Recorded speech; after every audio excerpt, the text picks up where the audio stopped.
Hello प्यारे साथियों, कैसे हैं आप सभी। मैं आपका AR ट्यूशन क्लास में स्वागत करता हूं। देखो भाई, जब भी आपको ऐसी संख्या दी जाएगी, √5 हो, √2 हो, √3 हो या √7 हो, ठीक है। तो ऐसी संख्याओं में जैसे ये एक सवाल आप करेंगे, मैं √5 वाला करा रहा हूं आपको, तो बाकी सारे आपको ऐसे ही करने हैं, ठीक है। इसकी एक विधि है करने की, वही विधि आपको सारे सवालों में करनी है। जो मेथड हम इसमें अपनावेंगे वही हर सवाल में जो है ना अपनावेंगे आप। तो चाहे √5 कहा जावे या √2 कहा जावे, √3 कहा जावे, यानी कि जिनका हम पूरा पूरा वर्गमूल नहीं निकाल सकते पूर्ण संख्या के रूप में। रूट के अंदर यदि ऐसी संख्या है तो उसका जो है ना आपको सिद्ध करना है कि ये एक अपरिमेय संख्या है। सिद्ध करना है कि √5 एक अपरिमेय संख्या है। तो जब भी आपको अपरिमेय संख्या सिद्ध करनी हो तो आप इसका विलोम मानेंगे, विपरीत मानेंगे, यानी कि आप मान लेंगे कि ये √5 एक परिमेय संख्या है। क्या मानेंगे भैया आप? देखो हल कर रहे हैं हम यहां से।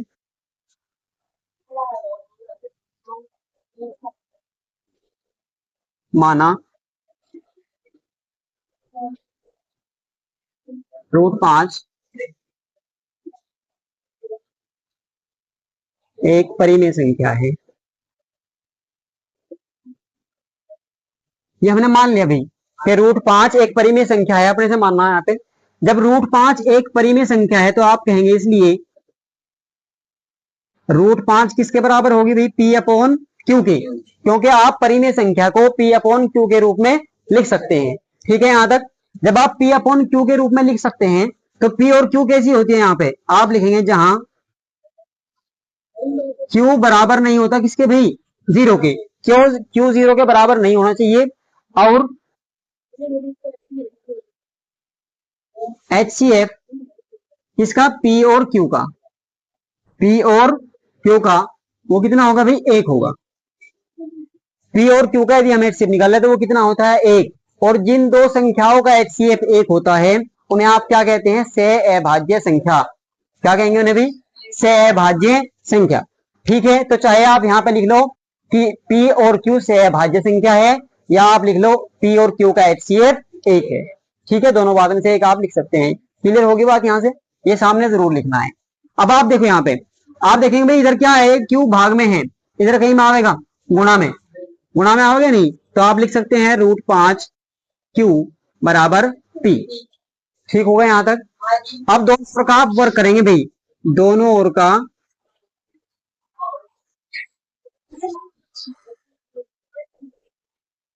वर्ग करने पर, वर्ग करने पर जब आप वर्ग करेंगे, देखो यहाँ पे √5 Q इसका भी वर्ग और P² यानी कि P का भी वर्ग। जब आप √5 का वर्ग करेंगे यानी कि हाथ 2 करेंगे तो केवल कितना आएगा भाई? रूट हट जाएगा, 5 रह जाएगा या नहीं?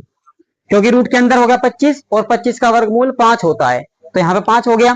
और Q का वर्ग करोगे तो Q की घात 2 और बराबर P का स्क्वायर। ठीक है यहां तक। आप कह देंगे इसको समीकरण नंबर 1। अब आप एक बात देखो ध्यान से भाई, जो ये बराबर का निशान लग रहा है इसका मतलब ये है इधर वाली संख्या इधर वाली संख्या के बराबर है या नहीं? ये बराबर का निशान लग रहा है, इसका मतलब ये है कि इधर वाली संख्या इधर वाली संख्या के बराबर है। ठीक है, अब ये संख्या तो है 2 के रूप में, यानी कि 2 संख्या लिख रही है गुणा के रूप में, एक तो Q और एक 5। यहाँ पे अकेली है Q। अब आप एक बात समझो, यदि इधर ये अकेली संख्या है तो ये दोनों गुणा के रूप में है यहाँ, तो दोनों संख्या गुणा के रूप में है, तो ये दोनों की दोनों संख्या इस P को पूरा पूरा भाग करेगी। ये दोनों की दोनों संख्या इस P को क्या करेगी? पूरा पूरा भाग करेगी। जैसे मैं आपको बताऊं, यहाँ पे देखो एक बार, जैसे ये 6 लिख रहा है यहाँ पे, मैंने इधर लिखा 2 गुना 4, क्या ये बराबर हो सकता है ऐसे? ये बराबर का निशान लग सकता है यहाँ? लग सकता है? नहीं लग सकता भाई, क्योंकि 2 चौक 8 होते हैं और यहाँ पे कितना है? 6। तो बराबर कैसे हुए? बराबर नहीं हुए। यानी कि बराबर हम केवल और केवल जब ही लगा सकते हैं जब दोनों तरफ सेम संख्या हो। अब लगा सकते हैं बराबर, जब तो बराबर गलत था, अब बराबर हमारा सही है। तो हमेशा बराबर तब होता है जब हमारी दोनों तरफ संख्या सेम हो, यानी कि इधर 6 है तो उधर भी 6 होना चाहिए। अब आपने देखा भाई, अब दोनों तरफ बराबर बराबर है, दोनों तरफ ठीक है संख्या, तो क्या 2 से भाग होती है 6 या नहीं होती? बताओ आप। 2 तिया 6, 3 से भाग होता है 6 या नहीं होता है? 3 दूनी 6। कोई भी संख्या आप यदि आप इसी की जगह देखो ऐसे लिख सकते हैं 1 गुना 6, अब भी बराबर है या नहीं भाई? 6 एकम 6 और 1 से 6 भाग हो रहा है और 6 से भी 6 भाग हो रहा है। तो इसका मतलब ये है जब कोई दो संख्या बराबर में गुणा के रूप में लिख रही हो तो इधर वाली संख्या को क्या करेगी, पूरा पूरा भाग करेगी, यानी कि इस संख्या के दोनों संख्याएं गुणनखंड होती है। क्या होती है, गुणनखंड होती है। बात समझ में आई यहाँ से। तो ऐसे ही आप यहाँ पे कहेंगे कि क्यू स्क्वायर 5 दोनों के दोनों क्या करेंगे, पी को भाग करेंगे भाई, पी स्क्वायर को आप कहेंगे चूंकि चूंकि 5 पी स्क्वायर का एक गुणनखंड है। गुणनखंड उसको तो कहते हैं जो संख्या किसी संख्या को पूरा पूरा भाग करता है, ठीक है भाई। इसलिए आप कहेंगे 5 पी का भी एक गुणनखंड होगा। भाई जब ये पी स्क्वायर को भाग कर रहा है 5, तो पी को भी क्या करेगा, भाग करेगा पूरा पूरा। जैसे मान लीजिए आप देखो भाई 6 स्क्वायर को, यदि 6 स्क्वायर को मान लीजिए 6 भाग दे रहा है, 6 भाग कर रहा है भाई, 6 स्क्वायर का मतलब है 36, 36 को जो है ना 6 भाग करता है या नहीं करता है। तो ऐसे ही यदि हम स्क्वायर हटा दे, 6 रह गए यहाँ पे केवल, तो 6 को 6 भी तो भाग करेगा। तो ऐसे ही आप यहाँ पे कहेंगे कि 5 पी को भी पूरा पूरा क्या करेगा, भाग करेगा। तो इसलिए 5 क्या है, पी का एक गुणनखंड है। 5 क्या है, पी का एक गुणनखंड है। ठीक होगा यहाँ तक। अब आप देखो दोबारा, अब मानेंगे आप,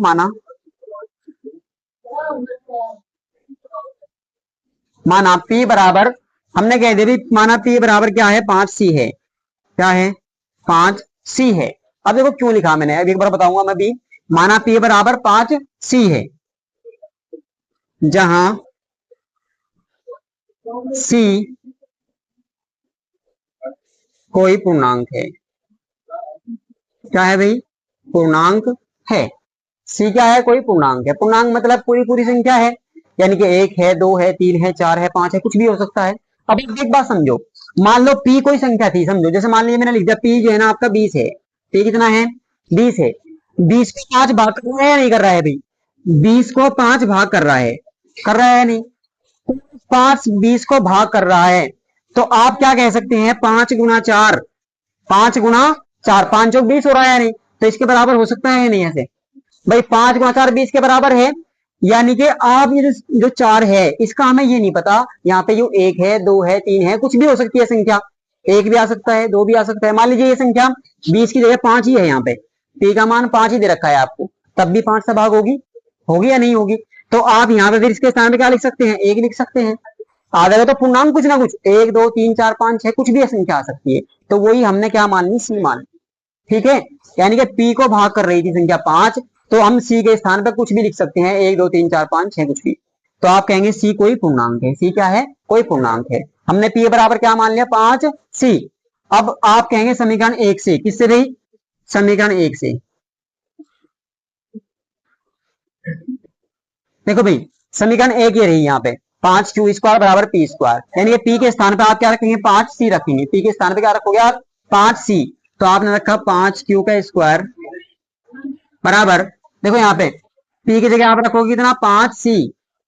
और इसका भी क्या करोगे, क्योंकि भाई पी का स्क्वायर है तो आप इसका भी स्क्वायर कर देंगे।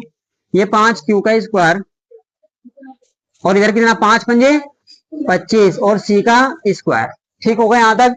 देखो 5 इधर गुणा में है, इधर कहीं में जाएगा भाग में, तो 5 से आप 25 को भाग दोगे, 5 पंजे, तो आपका आया क्यू स्क्वायर बराबर 5 सी का स्क्वायर। ठीक है यहाँ तक। इसको आप समीकरण नंबर 2 कह सकते हैं ऐसे, जैसे यहाँ पे समीकरण नंबर 1 ये 2 हो। एक बार बताइए, जैसी कंडीशन यहाँ पे थी समीकरण 1 में, ऐसी ही 2 में आई या नहीं आई। भाई यहाँ पे तो जो है ना पी अकेला था इधर एक साइड, इधर यहाँ पे क्यू अकेला है एक साइड। तो अब ये कह सकते हैं कि 5 से क्यू स्क्वायर पूरा पूरा विभाजित है, और जब क्यू स्क्वायर पूरा पूरा विभाजित है तो क्यू भी 5 से क्या होगा, विभाजित होगा। तो क्यू का गुणनखंड आ गया, नहीं आ गया 5 यहाँ से। अब आप लिखो यहाँ पे लिख लेंगे भाई, इधर है ना, एक बार देखेंगे ध्यान से। तो आप कहेंगे चूंकि 5 क्यू स्क्वायर का एक गुणनखंड है,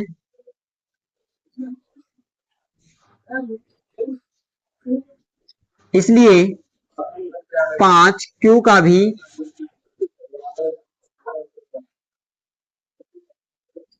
एक गुणनखंड होगा। अब आपने देखा भाई समीकरण 1 व 2 से, समीकरण 1 और 2 से 5 जो है पी का भी गुणनखंड है, देखो 5 पी का भी एक गुणनखंड है और 5 क्यू का भी एक गुणनखंड है। जब 5 जो है ना पी का भी और क्यू का भी दोनों का गुणनखंड आ रहा है तो इसका मतलब दोनों में है 5, भाई पी वाले के गुणनखंड में भी है और क्यू वाले के गुणनखंड में भी है। और जब किन्हीं दो संख्याओं का कॉमन गुणनखंड हो कोई, तो वो उन दोनों का क्या होता है, HCF होता है नहीं। जब दो संख्याओं में कोई गुणनखंड कॉमन होता है, दोनों में होता है, तो उसे हम क्या कहते हैं, उन संख्याओं का HCF। जबकि HCF तो यहाँ एक कह रहे हैं हम, तो इसका मतलब एक तो है नहीं फिर, क्योंकि 5 दोनों का रहा है भाई, 5 दोनों का गुणनखंड है। तो आप कहेंगे समीकरण 1 व 2 से 5 पी व क्यू का, 5 पी व क्यू का, 5 व क्यू दोनों का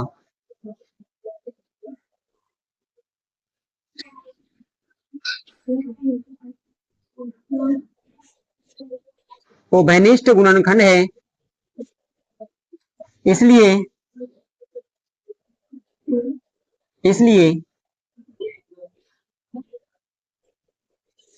HCF पी और क्यू बराबर कितना होगा भाई, 5 होगा। होगा या नहीं होगा? जब दोनों का HCF 5 आएगा तो इसका मतलब ये बात तो गलत सिद्ध होगी भाई हमारी। अतः हम कहेंगे अतः HCF पी व क्यू बराबर नहीं है किसके, एक के, यानी कि एक HCF इनका नहीं है। और जब किसी दो संख्याओं का HCF एक नहीं है तो वो क्या परिमेय संख्या है, यहाँ पे नहीं है परिमेय संख्या। तो आप कहेंगे अतः हमारी अवधारणा विरोधाभास है, अतः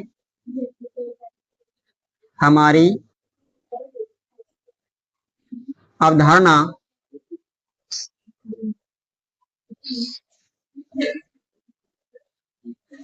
विरोधाभास है।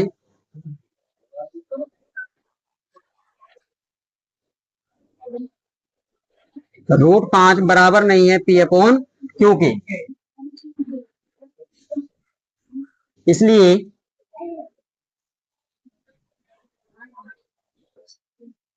√5 एक अपरिमेय संख्या है, एक अपरिमेय संख्या है। देखो एक बात सुनो पहले, अभी जब भी आपके पास √5 √2 इसी तरीके की संख्या है, देखो यहाँ पे या √2 लिख रहा हो, √3 हो या √7 हो या √5 हो, जब भी आपसे पूछा जाएगा कि सिद्ध कीजिए कि ये संख्याएं एक अपरिमेय संख्या है, सिद्ध करो, तो आपको बिल्कुल इसी तरीके से जैसे हमने यहाँ शुरू किया, बिल्कुल इसी तरीके से आप लिखेंगे। और बोर्ड एग्जाम में कम से कम ये यदि ऐसी संख्या आती है आपकी अपरिमेय सिद्ध करने के लिए, तो कम से कम 4 नंबर की आती है भाई। कितने नंबर की, 4 नंबर की। तो इनका मेथड है ये, ये नहीं है कि भाई इसको जो है ना भाई हम कुछ आंसर आ जाएगा तो आंसर दिखाई देगा, ये एक विधि है करने की, सिद्ध करने की। तो इसी तरीके से आपको करना है, ठीक है, समझ में आया भाई? इसको इंपोर्टेंट लगाओगे भाई आप। जब भी आपके पास √5 के साथ कुछ भी संख्याएं जुड़ रही हो या घट रही हो या गुणा हो रही हो, भाग हो रही हो, यानी कि इस तरीके की संख्याएं आपको देखने ये मिलेगी, तो आपको करना कैसे है, यानी कि जो हमने पिछला सवाल अभी अभी किया, जब अकेली संख्या दे रखी हो √5 √2, तो ये सवाल उसका आधा हो जाएगा। कितना हो जाएगा भाई, आधा, बहुत छोटा हो जाएगा, शॉर्ट हो जाएगा। तो देखो करना कैसे है, इसमें भी मैंने आपको बताया था, जब भी आप हल करेंगे तो जैसे हमने उस वाले में किया था, उसमें क्या किया था, पहले मानने थे क्या कि भाई ये एक परिमेय संख्या है, यानी कि इसका अपोजिट मान लेना है आप। तो आपने माना 3 + 2 √5 एक परिमेय संख्या है,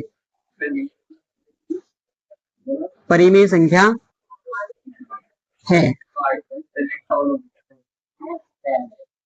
माना 3 + 2 √5 एक परिमेय संख्या, हमने सारी को परिमेय संख्या मान लिया। जब ये परिमेय संख्या है तो हम कहेंगे इसलिए 3 + 2 √5 किसके बराबर होगा भाई, P अपॉन Q के बराबर होगा। यानी कि हम बटे के रूप में लिख सकते हैं इसको। और जब आप बटे के रूप में लिख सकते हैं तो आप कहेंगे जहां Q बराबर 0 नहीं है और HCF पी और क्यू का, वो कितना होगा भाई? ये बात आपको जरूर लिखनी है सामने, ठीक है। या आप इसकी जगह पे लिख सकते हैं कि पी और क्यू सहअभाज्य संख्या है। क्लियर है यहाँ तक? अब आप कहेंगे, देखो यहाँ ध्यान से, इसके यहाँ ध्यान दो, इसलिए सॉरी इसलिए मत लगाओ आप, 2√5 पी अपॉन क्यू, जब भी इसके साथ जितनी संख्याएं हैं √5 के साथ, देखो अभी अभी हम √5 को निकाल के आए अभी पीछे, √5 या √2, तो बस इसकी जितनी संख्याएं इसके साथ है उनको परली तरफ दूसरी साइड ले जाएंगे, बराबर के दूसरी तरफ।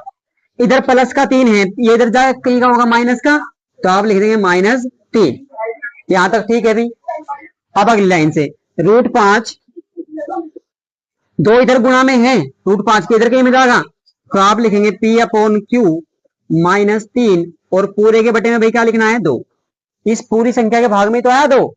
क्लियर है यहाँ तक? एक बार इसको ऐसा लिख लेंगे, यानी कि ये बराबर का निशान यहाँ पे लगाओगे आप, ठीक है भाई यहाँ तक? अब यहाँ तक, अब इसके बाद देखेंगे भाई, जो √5 लिख रहा है इधर, अभी अभी हम ज्ञात करके आए पीछे, हम जानते हैं आपको क्या लिखना है यहाँ से। देखो जब इसके साथ कोई संख्याएं होगी तो पहले तो काम क्या करना है, परली तरफ सारी को लेके जाना है। देखो आप ध्यान से, जो हमारी परिमेय संख्या थी P अपॉन Q, परिमेय है या नहीं है? और परिमेय संख्या के साथ आप कुछ भी संख्या घटा दो, उसमें से परिमेय संख्या में से कुछ भी घटा दो, या परिमेय संख्या में कोई भी संख्या जोड़ दो, या परिमेय संख्या में किसी भी संख्या का भाग कर दो या गुणा कर दो, परिमेय संख्या से ही। किसी परिमेय संख्या में कोई भी परिमेय संख्या जोड़ दो, कोई भी परिमेय संख्या घटा दो, या कोई भी परिमेय संख्या की गुणा कर दो, या कोई भी परिमेय संख्या की भाग कर दो, ठीक है, तो वो परिमेय ही रहती है। यानी कि P अपॉन Q अब भी परिमेय ही है, अब भी क्या है? परिमेय संख्या ही है। इधर तो है परिमेय संख्या, जबकि हम जानते हैं √5 क्या है? एक अपरिमेय संख्या है, अभी भी हम सिद्ध करके आए पीछे। तो आप लिखेंगे, चूंकि इतना ही करना है वैसा आपको भाई, जो भी संख्या होगी परली तरफ लेके जानी है, बस यहाँ पे आके √2 √5 इन संख्या को छोड़ना है। तो आप कहेंगे, चूंकि हम जानते हैं कि √5 एक अपरिमेय संख्या है, अपरिमेय संख्या है, और जो ये लिख रहा है इधर भाई P अपॉन Q -3 और बटे में 2 एक परिमेय संख्या है, एक परिमेय संख्या है।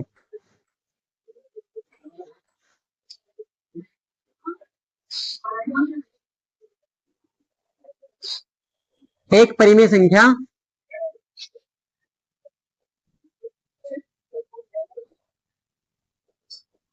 इसलिए आप लिखेंगे, इसलिए √5 बराबर नहीं है भाई, जब इधर तो है परिमेय, इधर है परिमेय, तो दोनों बराबर कैसे हो सकती है? बराबर तो नहीं हो सकती। तो आप लिखेंगे P अपॉन Q -3 और बटे में 2 बराबर नहीं है, इसलिए √5 बराबर नहीं है P अपॉन Q -3 अपॉन 2 के।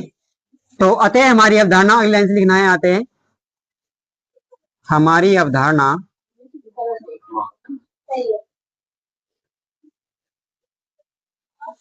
विरोधाभास है,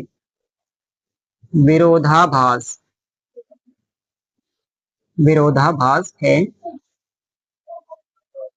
इसलिए यहां से लिखेंगे आप लिखेंगे 3 + 2√5 एक अपरिमेय संख्या है, अपरिमेय